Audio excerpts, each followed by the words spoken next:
I'm Luke Storey. For the past 22 years, I've been relentlessly committed to my deepest passion, designing the ultimate lifestyle based on the most powerful principles of spirituality, health, psychology, and personal development. The Lifestylist Podcast is a show dedicated to sharing my discoveries and the experts behind them with you. All right, Ryan, here we go, man. I am so excited to go over the results of all the testing we did. And for those that are watching or listening to this, this would correspond to an extensive, I don't know, maybe 2-hour podcast we just did about all the testing that you do, all of your areas of expertise, and all the things that can make your home healthy or not.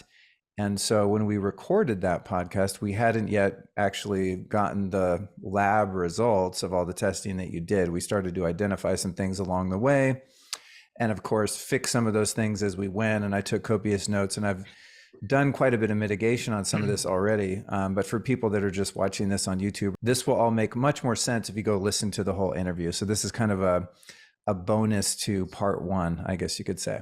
Yeah. So let's go ahead and jump in here. And yeah, and that was good. You know, going through your house the whole day, finding stuff. It just goes to show you can always make things a little better. You can always take things to the next level. So if you think you got a great home, a healthy home, there's always steps you can. It's kind of like our fitness, right? Or our nutrition, our spirituality. There's always next levels we can take it to. So we came into your home, we found a couple things, but we're going to kind of go over that right now. So I'm going to screen share here, and we're going to talk a little bit about the data that we collected that day, and then some of the testing we did. So this is the form that we had that we used that day to fill out the information. So, checking out humidity, we want to make sure the humidity is not too high. Outside, it was a little higher. We want to stay in that 60 or less range. So it was a little bit more humid inside. Air conditioning is going to take care of that. Not really an issue.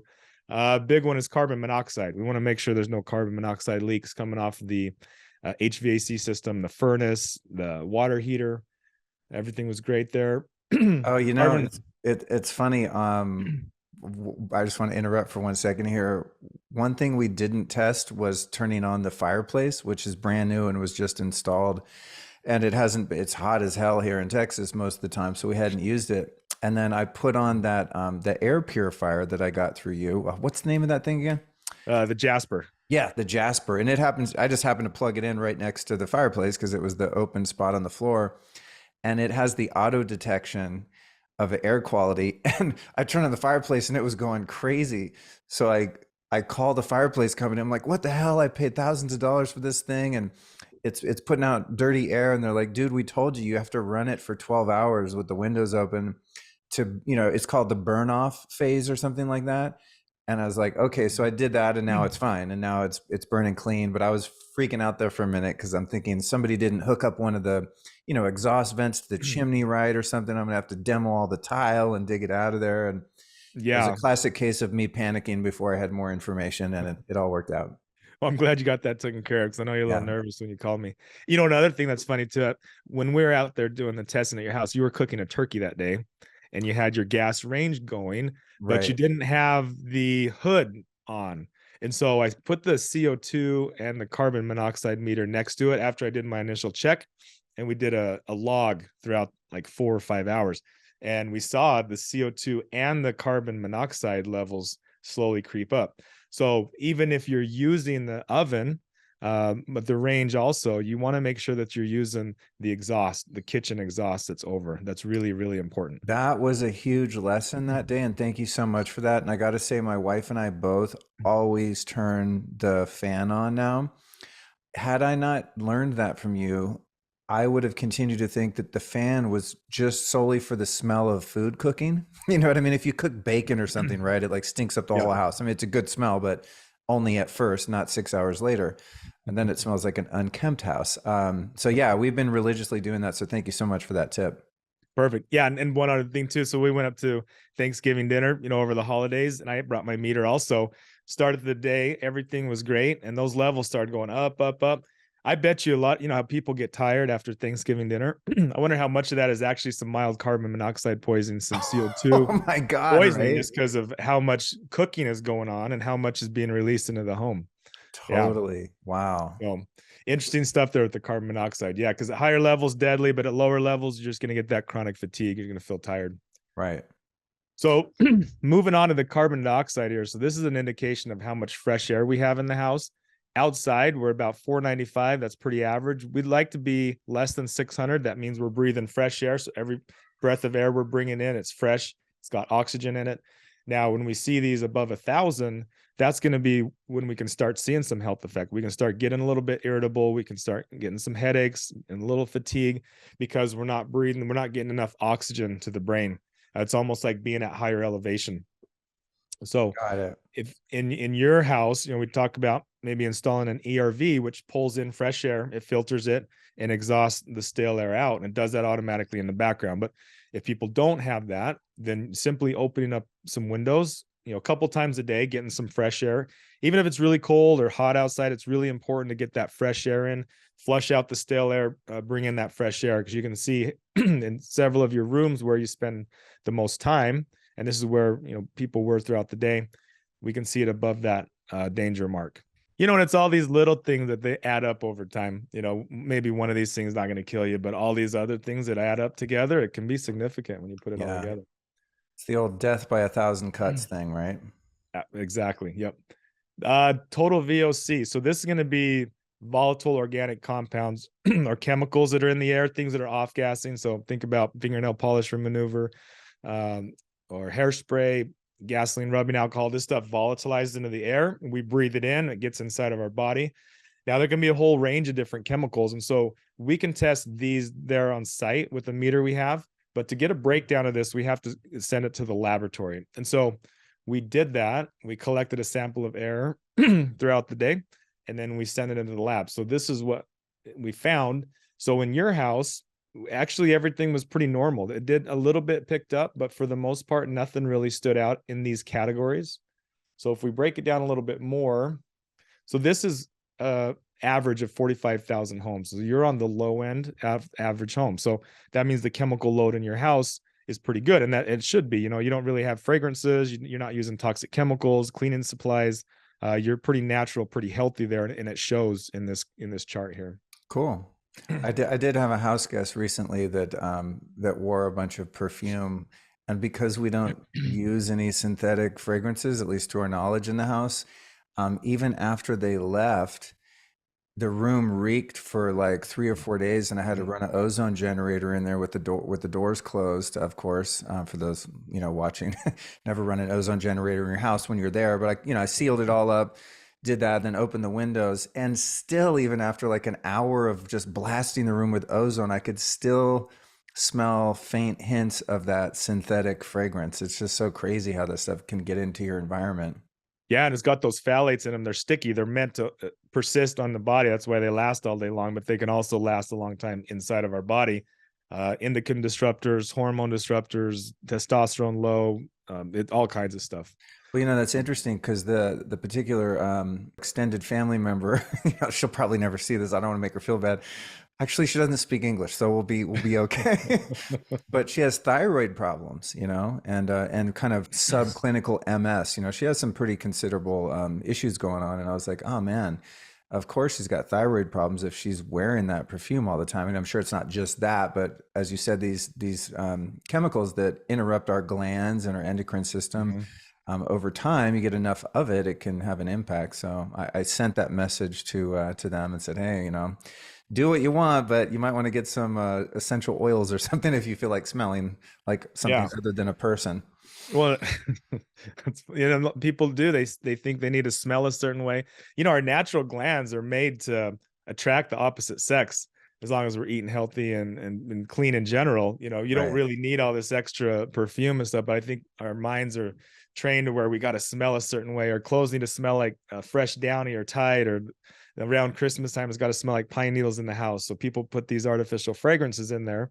And the problem is they test these individually again in the laboratory with rats and mice and things. But what happens is we get this compound effect again, that million cut thing, where we get 2 or 3 chemicals that come together, and maybe by themselves, they might not be too bad. But when you mix them together, they have a really big compounding effect. Similar, like if you put bleach and ammonia together, it can make a very toxic gas, which can actually kill you. So That's interesting because I've thought about EMF in that way with radio frequencies. You know, you have overlapping LTE, 3G, 4G, 5G, and each one is probably bad. But then you have these discordant harmonics they're creating that we haven't even identified. I mean, maybe a physicist somewhere has, but I don't know of it. But there's kind of, you know, these mutant frequencies that are being created by mixing them all up. So that's really interesting point. yeah, and I think we're seeing that in society with cancer rates skyrocketing and all the diseases and everything. But as far as your house goes, everything came back pretty good. Coatings, Yeah, PVC paint, the freons, that's if you had a leak in the refrigerator or something, cooling system, gasolines, light hydrant, everything's looking really good. So this cool. chemical analysis came back pretty good on your house. So nothing to worry about there really. So Awesome. let's see.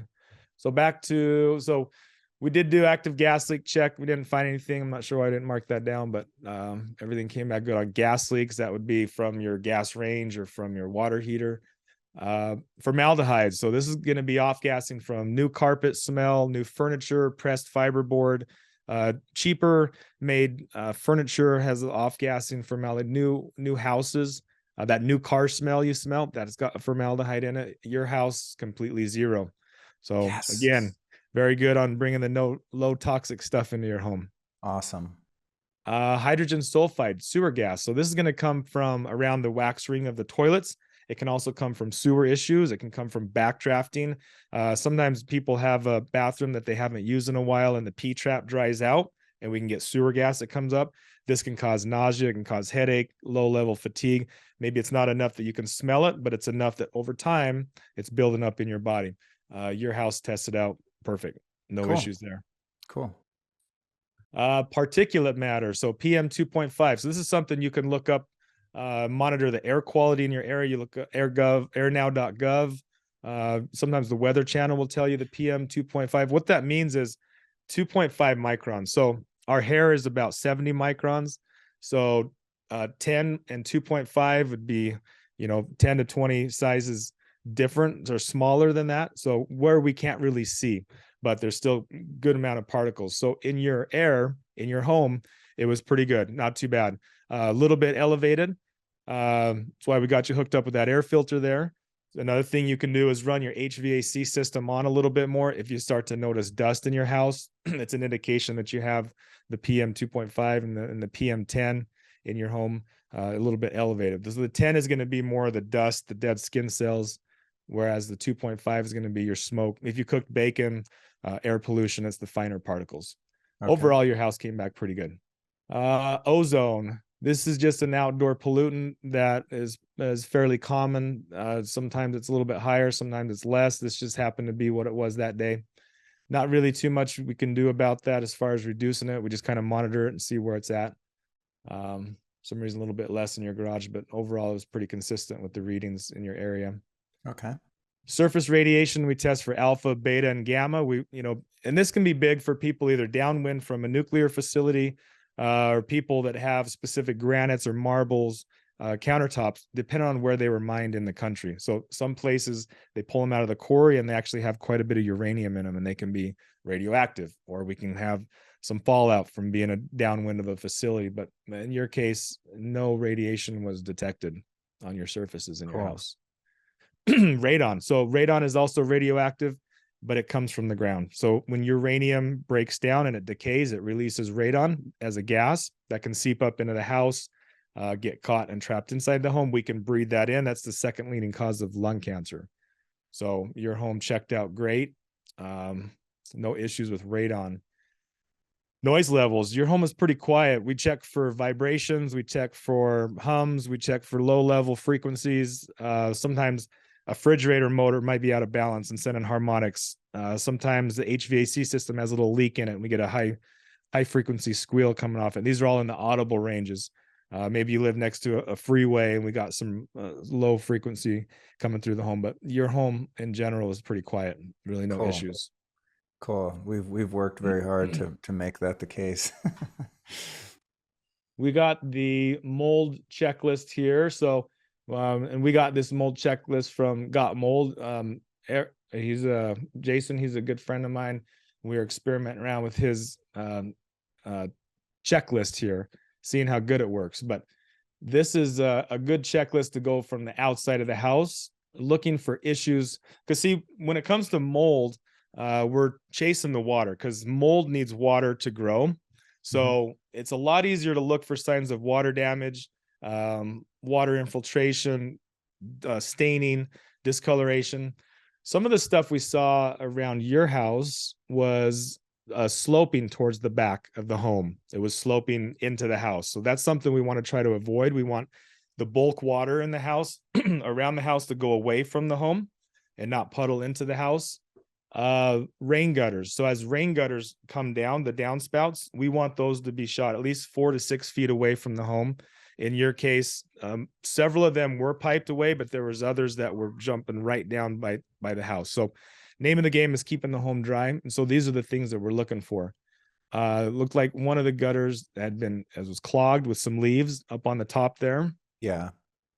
Yeah, we Uh, just had I've never lived anywhere where there are live oaks around a home, and it's a real thing here in Texas. So we just had the time of year where the acorns all drop.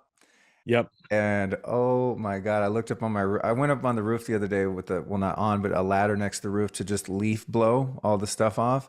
Uh-huh. And there was actually soil growing up there from how deep the layers of decomposing matter were with the acorns and all the leaves. I mean, I was like, what's that smell? That smells nice. I was like, Jeez. oh, it's a rich, dark, black soil on my roof. And I was like, that can't be good. So I gotta get someone out here to clean those gutters out for sure. Yeah, bag that stuff up, man. That's some good soil. You can grow anything Right? on that. Yeah. That's what I was thinking. Yeah, but that's true. That's just general maintenance, making sure we're keeping up on that stuff. Previous owners, they let that stuff go and it can start to build up and we can get water intrusion. Another thing that was really cool about your house that I loved was all the vines growing everywhere. But unfortunately, like we talked about, those vines, they can find the littlest teeny crack and they'll start to go into the cracks. And as they grow, they'll start to expand. And what happens over time is they'll start to deteriorate the exterior of your wall. So as they're going on the stone and the stucco and they're growing, and sometimes they can even make their way into the house. And as it starts to grow and expand, now we're going to have points where water can intrude into the house. So typically what you want to do is have some sort of a lattice and have the vines growing on the lattice and not the house itself. I mean, it's a tough one in your kitchen because it's really cool looking. And It so is. to Well, tear all that down, that's to yeah, that point, I remember you telling me that, and then I looked up in my office here, and in a matter of a couple of months, those vines have started to encroach on my office window and crawl in between the screen and the window. The windows are yeah, latch closed, and they still manage to weasel their way in there. So yeah, I'm yeah. definitely going to have to make a little bit of a sacrifice in some places for the aesthetic beauty of it, because that was one thing I loved about the house. Yeah, it looks so cool there. Yeah, in Texas, they put limestone on like the bottom half of all the walls of the most houses here. It's very common. I don't know why, insulation or something maybe. And so those vines just go nuts. We might be saved from that because next week it's supposed to get down to about 21 degrees at night here. And so Oh, jeez. they're probably going to get knocked back from that considerably. Because when we moved here, they were all dead because we just had that big freeze. And I remember being sad that they had all died, but they came back. Yeah. Yeah. So maybe just a little maintenance, watching where they're Sure. coming in. Another thing, we had some trees and shrubs touching the house itself. It's a good idea to keep a little bit of clearance there, just making sure so you can keep an eye on the walls, making sure water and moisture is not getting into it. Okay. That was the main thing on the outside. On the inside of your house is pretty immaculate, which of course you've just done a bunch of work. You basically remodeled the whole thing and it shows they did a great job. We didn't really find any signs of any water damage, any deterioration, any cracking. Did a great job until we get to the garage. I Right. don't think that's on this checklist, but the garage, yeah, the whole house looks great. So the garage had a little bit of water damage underneath the stairs. We were able to find a little bit of mold growth. We took some samples of that. So we're going to talk about that in this report right here. So jumping over Okay. to the report. So we took air samples outside and we took air samples inside. We also took some surface samples of some suspect growth. Now, the reason we take it outside is we want to get an outside comparison, kind of a background of what's going on in the environment. So the inside air is made up of outside air. We bring it into the house. Now we either add to it with mold spores or toxins or whatever, or we take away, we filter it out and we clean the air. In most cases, we want to see less inside than we do outside. If we see more, then we know we have a significant problem that we want to look at. So jump in here to page 5. This is our outdoor sample that we took this time. These are the different mold spores we're measuring for. Also insect fragments, pollen, dust mites. We're also analyzing skin cell fragments, fibrous particles, then background is kind of everything else that shows up. The raw count is how many of these particles we actually caught in the trap. And then the counts per cubic meter is the data that's extrapolated out. So when we compare these across the board, we're comparing counts per cubic meter. So how many of this mold spore aspergillus do we have in a cubic meter of air? And we have 820. So that's actually a pretty significant amount, but that's fairly normal for outside. So, when people always have this misconception, like I want a mold-free home or I want a mold-free environment. There's really no such thing unless you're in Antarctica. There's always mold spores floating around. The problem is when those mold spores land somewhere and start growing and then start producing mycotoxins and start producing the mold VOCs, which is basically the mold farts as they're eating the material. And so those are the things that can get in our body and really make us sick. Now, people that are allergic to mold can be sensitive to mold spores, but it's surprising how much we actually need to get in our body till it really starts to affect us. Now, everybody's different. Some people can tolerate a lot more than other people. But as you can see, total fungus in just a cubic meter of air, that's 3 foot by 3 foot by 3 foot, we have 3,790 mold spores outside and floating around. Now, Austin is typically known to be more allergenic. People are have more allergies there. There's a lot of stuff floating around in the air, pollen and things. But this is kind of what we're making our baseline against. Now, the 4 different types of mold spores we have, the tree is the commonly outdoor ones. They're really ones that aren't too harmful to us. The allergenic ones are ones that are known to cause allergies, sore throat, runny eyes, skin rash, stuffy nose. And then the biohazard symbol, that's the mycotoxin producing ones. So these molds are going to be like your black mold or your chetomium, your really dangerous ones that really cause a lot of issues with people. So those are the ones we don't want to see too much of. And then the last category is the water damage indicator. These molds need a lot of water. There's a leak somewhere in your house if we identify these. Going through your home in your kitchen, everything looked pretty good. We jumped down to 2,300 from 3,700. So total fungus in the air dropped quite a bit. Everything's in the acceptable range. Going to the laundry room, even look at this, much, much better, 120. Now, I don't know if you had an air filter in this part of the house or something kicking on, but the air in this area is really, really good. No issue at all. The air in the master bathroom. So we kind of did the master area, master bath, master bed as a combined sample. Look at these readings, total fungus of 60. And I believe you did have an air filter in there. Correct? Yeah, there's an air doctor in there that runs all the time. Yep. So it's doing a good job.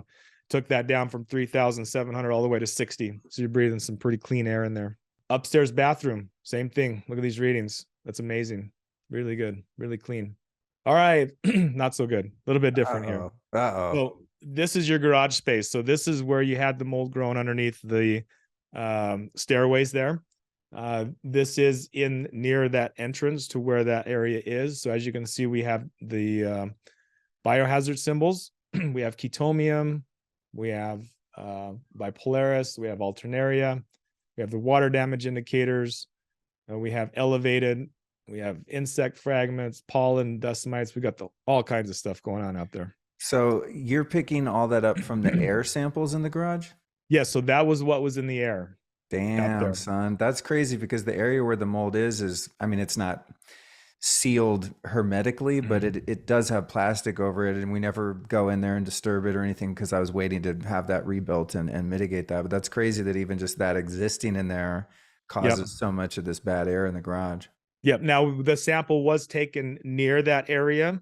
So the further away you get from that area, these particles do settle out of the air, but that is a source of mold in your area. And that shows that if you would have had something in your house, maybe behind the sink or behind the fridge, that we could have these types of levels.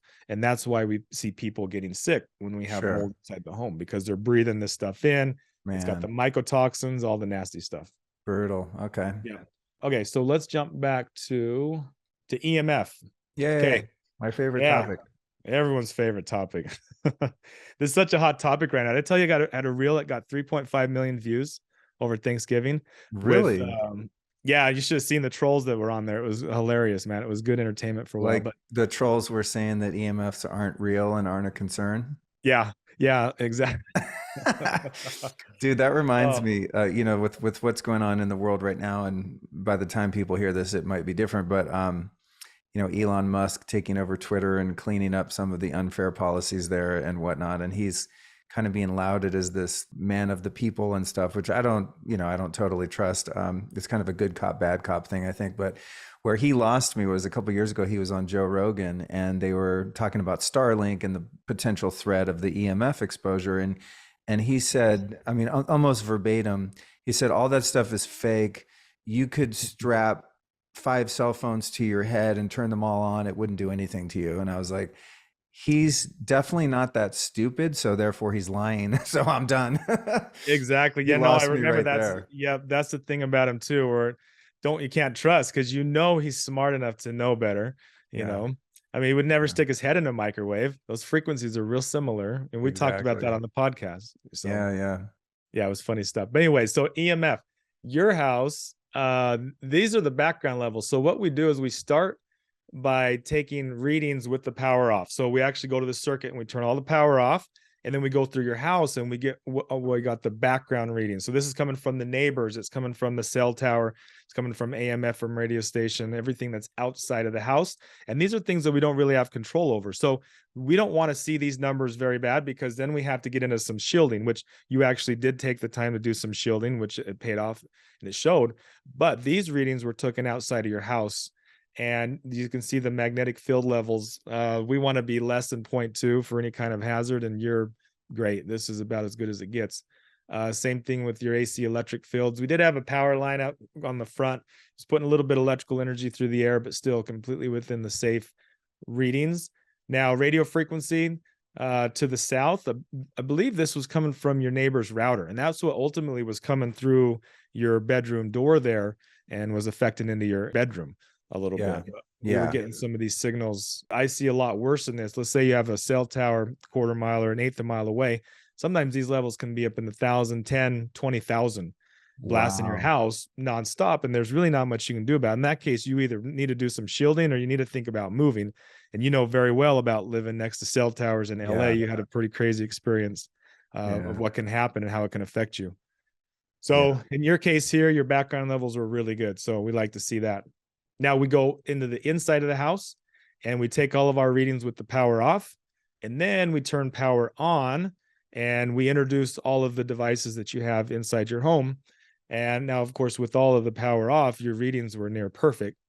With all the power on and all the devices on, we actually uncovered some interesting things that maybe you weren't even aware of with this security panel. This was kind of a surprise. So in your Yeah. office where you're sitting now, 2,000 to 12,000. And it was coming through the wall right there to your left. You had the security panel that was on and activated, which we ultimately had to go inside and just disconnect the battery, the plug from the battery, to kill it off so that it wouldn't transmit. And then you switched out your mouse, your wireless, with a corded Yeah. mouse. Yeah. Yep. Which I didn't even know existed, but for those watching on video, for an Apple, because I'm addicted to the Apple trackpad. Like I can't work a computer with a regular mouse. And I was like, God, how am I going to retrain my brain and not be able to swipe through screens and stuff? But they have this one, and it's wired just like my wired keyboard, and works almost as good. There's one thing you can't do with it that a normal trackpad will do, but it's good enough to not be fried with Bluetooth while I'm sitting at my computer for hours. Yeah. So now you went from this level, you brought it back down to your no concern level, which is great. Same thing inside your living area. We had that energy coming off the security panel, so that went back down to the no concern level. Same thing with the dining area. That whole area was being affected by that one panel, just that one single panel affecting the Yeah. whole house. And for those watching too, I'll add that when the company, who is called ADT, when they came and pitched me on the whole install and the services and stuff like that, I specifically asked them how the transmission worked. I said, how many times a day does it ping the substation? Because basically it's got like a SIM card in there, right? It's like having a cell phone on your wall. And I said, is it constantly transmitting, or only if something happens, if you hit one of the sensors and somebody opens a window or door when they're not supposed to? And he's like, oh no, it doesn't communicate unless there's something to communicate. And I thought, okay, cool. So thank God we tested it. And once we discovered that, I called them and said, hey, I want to get rid of this thing. I want to cancel. I'm going to find a different solution. And they're like, you signed a 3-year contract, so you have to pay us, a couple $1,000s to stop, or you can just leave it in your wall. And it's nice to have if we go out of town or something like that, but I probably wouldn't have it on all the time while we're living here. So it's good to really grill people when they want to put something in your house, because they often either don't know, or they're just going to tell you what you want to hear so that you sign up for said service or product. Yeah, or they don't think you're actually going to test or pull a meter out, or have a friend with a meter that's going to come verify this stuff. Well, next time I do something like that, I'll have a meter and be like, really? What's this then? Physics don't lie, homie. Yep, exactly. Rest of your house in this area looked pretty good. Upstairs office, same thing. It was coming off of the Apple computer. I believe it was still transmitting some Bluetooth. Yeah, a wireless mouse. Thanks for the reminder. I got to get Allison a wired mouse.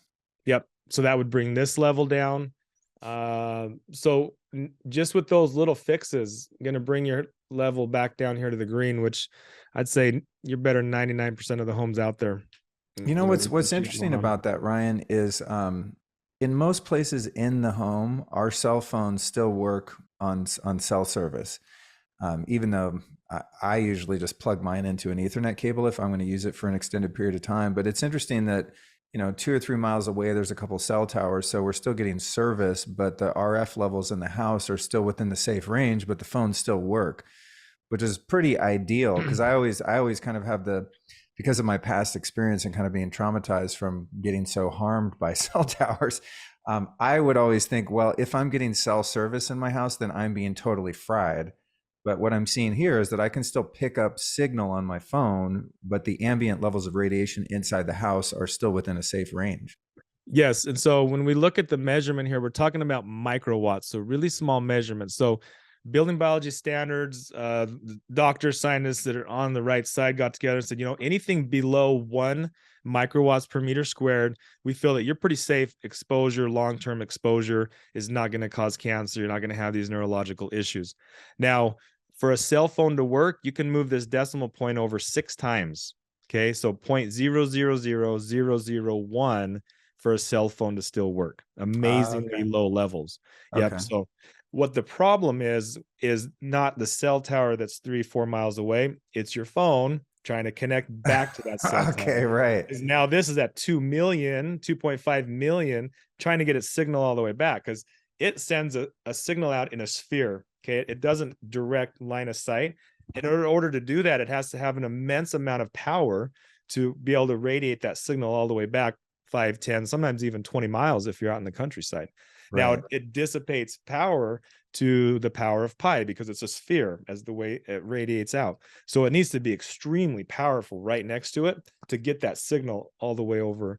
And so that's why, being on this end of it, even just putting your cell phone 4 or 5 feet away from you on speakerphone or using a wired headset will cut your exposure down almost 95%. Wow. But yeah, by the time the cell tower reaches us, especially goes through the house and the walls, the levels are actually pretty low. Cool. Yeah. So basically, if you're in a low signal area like we are, like the levels are low in the house, then your phone has to ramp up exponentially to reach those towers. So by having your phone on and close to you, you're basically putting a mini cell tower inside your house with your phone being turned on. 100%. Yep, absolutely. And now it'll vary its power depending on how far away from the tower. And it does that to save battery power because it's smart.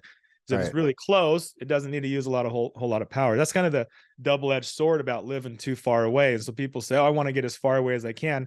That's great if you never use your cell phone. Then that theory works really good. But if you're one of those people that are on your cell phone a lot, it's almost better to be a little bit closer so your cell phone's not, blasting you. That's cool, dude. This is great information. I'm glad we're recording this and it's not just leaving your mind and going into mine, because people have so much confusion around this stuff. And I'm always trying to simplify things for people and also eliminate undue paranoia. If there's things you don't really need to worry about, then don't, you know?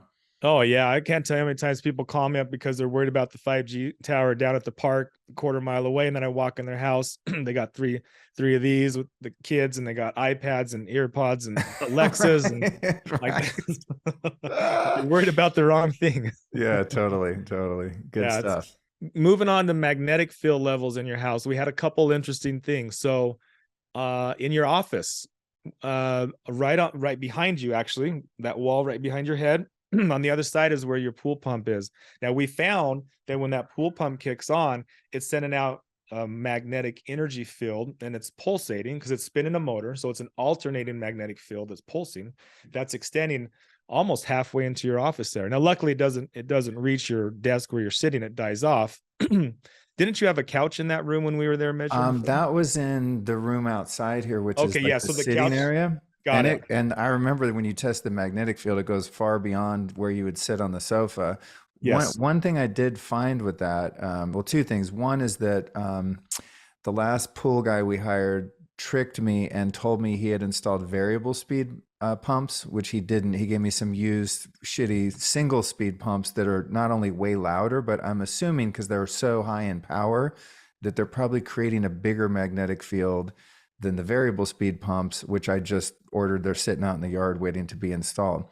But then you turned me on to a company that makes like a metal magnetic shielding material that I could, if it's still a problem with the new ones, I could have someone who's more skilled at this type of thing just build a little box around those pumps so that it's not, penetrating the wall where we spend some time sitting. Yep, absolutely. And we had this similar problem with my daughter's room. Her bedroom is right on the other side of where the pool pump is. So for one, we just set it so that it's not on at night. So at least at night she's not getting any. But during the day, then we have that G iron flex.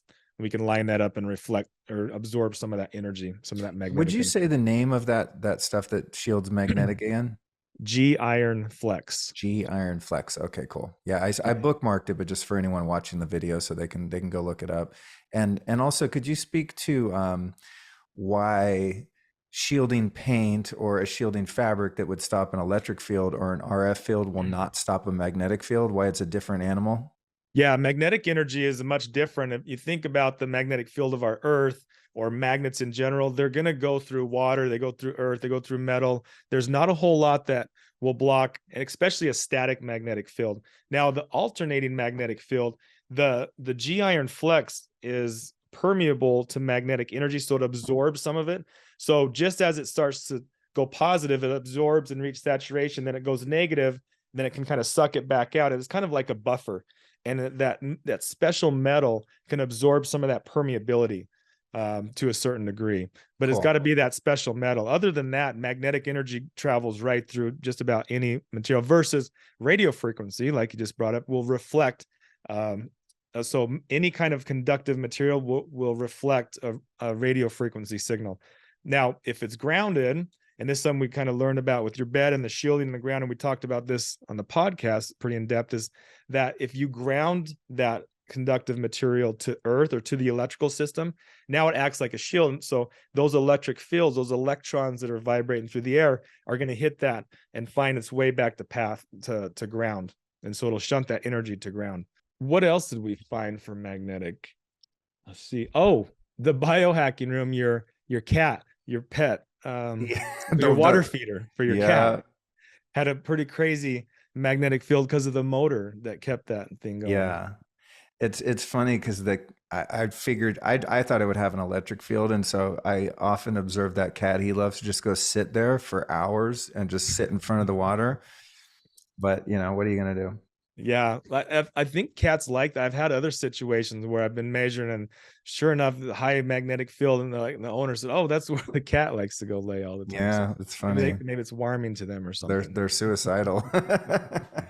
The other place, and this is another interesting one, I come into this a lot, is up in your office. I believe it's your wife's office, was right above the garage. Well, in the garage, you had those fluorescent lights with the fluorescent ballast, and those are high magnetic charge as well to step up the voltage for the fluorescent lights. And then so that was putting a magnetic field into that room, about a 6 to 8 foot bubble right above where the lights were. And we got rid of those. Perfect. Yep. That's great. Good. So you made a lot of these changes to really bring it back where it needs to be. Okay, so the bedroom, we focus a little bit on the bedroom. Now you've done a lot of work in your bedroom on a lot of different areas. You have a true sleep sanctuary. But we were seeing with one of the circuits on that we were getting a little bit of the electrical energy. And I think you've now fixed that with the way you've changed some of the grounding around. But turning off the circuits at night, bringing this electrical energy, we were at 25, 11, 8 up by the head. We're able to get that down to 0.2 with the circuits off. So that's because of the wiring that's running through the walls. Yeah. It's radiating out that electrical energy. Yeah. So what we did since was we had the Faraday paint and the mesh underneath the wood floors. The whole bedroom, for those watching, is basically a cube of shielding material, and then that's grounded, as you indicated earlier, so that it all has a place to dissipate to. But it was all dissipating to a copper plate buried about 3 feet underground in the backyard next to the bedroom. And you had recommended that we should ground that actually to the ground of the building so that it's all going into the same circuit. And so we just did that a few days ago. And another thing that we had going on was the grounding sheet on the bed was going into the wall. And so we moved that to go into the earth outside, because I think we got a pretty clean signal on the actual dirt outside. Sometimes there'll be dirty electricity and stuff in the actual dirt in your yard. So we switched it around. I haven't retested, but based on what you found in your recommendations, it seems in theory that should have fixed some of that. And then, as you said, we've got the kill switch on that circuit now. So there's a little remote on the nightstand. And right before I go to sleep, that's how I click the lights off on the nightstands. So that there's just nothing in there. And it feels really good. I mean, it's very calming in there, to say the least. It does. Once you sleep in a zero or near zero EMF field, it's hard to go back. We have the same setup at our house, and man, it's so nice. And we go stay at a hotel or Airbnb, and it's not the same. Yeah. You can definitely tell a difference. So cool. So that was really good. Dirty electricity, not really an issue. We had some checklists that we were going through your house. Everything was really good. Really not too much of an issue. Just that mold. It wasn't really a high voltage power line. It was just your neighborhood voltage power in front of your house, but it wasn't affecting your house at all. Okay. And then your water test. So let's take a look at your water test. So this is something that you had done ahead of time, because I know that we weren't really happy with what we saw. Yeah, not at all. And unfortunately, that's pretty typical of water these days, man. Our water is just getting more and more polluted. There's just more and more nasty stuff. And they're finding microplastics in all the water now. They're finding the PFAS, the forever chemicals in all of our water. Using reclaimed water, high chance you're getting pharmaceuticals in there, pesticides, herbicides, VOCs, whole range of things that we don't want to put in our body. It was pretty shocking. Man, you know what, dude? I thought I had it very accessible, and it doesn't look like it is. Okay, we might have to revisit that later. Yeah. But I mean, for all intents and purposes, for me, I just know our water here in this area of Texas is complete shit. And so, it doesn't really matter what was in the water. It's just not water you would want to drink or bathe in, for sure. And then it's the question begs, everyone's been asking me, well, what system is the best? And to me, it depends on, and I'll see what your take is on this. And I'm sure we covered it in the podcast too, but what are the problems with your water? That's going to determine the kind of filtration you need. And more than anything, probably, is what's your budget. I mean, the system that I think is the best based on my research is a company out of Santa Barbara called Ofora Water. And their systems start at around $30,000 for a whole house. That's not going to be accessible to many people, probably even me too, included. And so I think you recommended one. I think you did Radiance or there's Aquasana, there's Radiant Life. Radiant Life, that was it. Yeah. Yeah, there's a new one. I met the guy at a convention in Salt Lake a couple weeks ago, Synergy Science. We started just actually carrying theirs on our website. I was really impressed with their science. Cool. And what they have. They make a hydrogen machine as well, which we just installed at our house. So we have hydrogen. Wow. It has a 4 section. You can either choose hypochlorous acid, alkaline water, hydrogen water, or filtered water. So it's a pretty, and Wow. then they have a full home setup, and then they have an RO setup that uses real minimal water. Where a lot of RO systems are really wasteful with water. Yeah. Yeah. Their RO doesn't waste any water, so it's a pretty cool setup for a good money. Cool. Would you Yeah. do me a favor and send me a link to their site? Yes, I will. Cool. Yep. My goal is to get the Ophora system, but there's a lot of things that have to happen for that to manifest. But one cool thing about Ophora is they have a way to a proprietary technology they came up with to soften the water in a different way that wastes much less water, and also their Mhm. RO wastes very little water. So that's a Yeah. consideration too. I mean, we're only a family of two and two pets at the moment, so we probably use the most water on our landscaping, and our Yep. filling up the pool or something. But for people that use a lot of water, that's a consideration too, as you're paying for water and you're wasting so much of it. So Yeah. I'm glad to see you found someone. I'll definitely look into them as well. Yeah.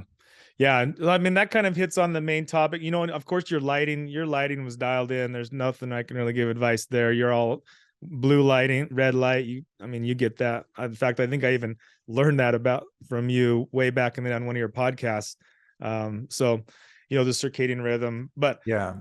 You everything in know, your house is pretty dialed in. one thing on the lighting that's interesting, and maybe I don't know if I forget, we recorded a while ago now, so I don't recall if we discussed this, but normally your service would include testing light temperature and flicker and getting people off the LEDs and the fluorescence and all that. Yes. But in most rooms here, we've got just Edison incandescent bulbs, and the highest wattage I think I could find was 60. But when I flicker test those just using a slow motion video on my iPhone, they still flicker. But someone told me that that flicker is much less disruptive and lower contrast than the flicker from an LED, because the incandescent bulb stays hot when it flips on and off, and it's never going totally on and totally off like an LED that's literally just going on, off, on, off, on, off, on, off. Do you have any insights on flicker? And it seems it's very, very difficult to avoid, is what I'm saying, because even a great incandescent bulb, whether it be full spectrum or the amber Edisons, they still flicker. Like the only lights that don't flicker are my red LED lights that are made specifically to not flicker. Yeah. Yeah. And the reason is with the LEDs is they're made to be energy efficient. And so there's an actual transistor that turns on the power for 20% duty cycle, then off for 80%, on 20, or whatever that ratio is. But Mhm. that transition is very harsh. It's like a square wave. It looks like a little saw with saw teeth, versus an incandescent, which is hooked up to the 8 or the 60 cycle AC line. And it's heating up that filament. And so it's kind of fluctuating, but it's more of a smooth, like a sine wave, versus these strong juts up and down that are Got pretty it. abrupt. Got it. Yeah. Cool. Okay. Cool. That makes sense. Great. Yeah. Yeah. I mean, I think with the lighting, you just do the best you can, and just getting rid of the really gnarly. I mean, would you say the fluorescent tubes and the curly Q CFL bulbs are the worst offenders when it comes to light?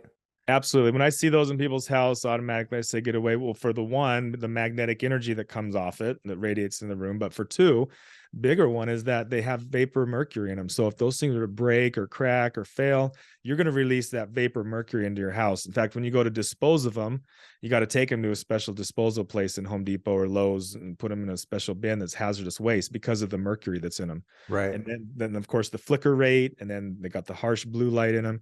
We really want to emulate the sun as much as possible when it comes to lighting. What is the sun doing right now? Okay, it's straight up overhead. It's really bright. We're okay to have the full spectrum lights. Sun's gone down.